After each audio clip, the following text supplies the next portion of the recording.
Tai yra tiesa. Jau seniai Lietuvos gyventojai žino, kad mūsų politikai pamiršo savo rinkėjus. Nors ir gavę mūsų pasitikėjimą, jie apvertė viską aukštyn kojom.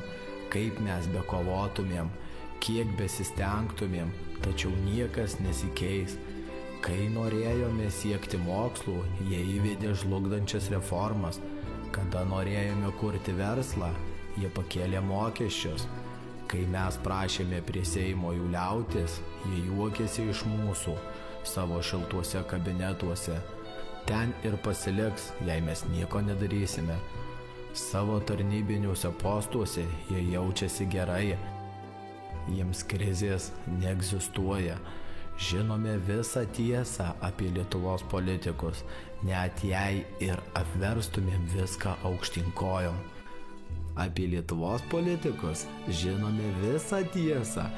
Jiems krizės neegzistuoja, jie jaučiasi gerai savo tarnybiniuose postuose.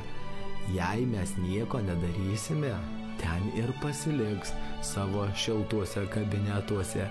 Jie juokėsi iš mūsų, kai mes prašėme prie Seimo jų liautis.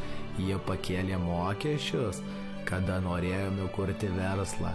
Jie įvedė žlugdančias reformas, kai norėjome siekti mokslų, tačiau niekas nesikeis. Kiek besistengtumėm, kaip mes bekovotumėm, jie apvertė viską aukštyn kojom. Nors ir gavę mūsų pasitikėjimą, mūsų politikai pamiršo savo rinkėjus. Jau seniai Lietuvos gyventojai žino, kad tai yra tiesa.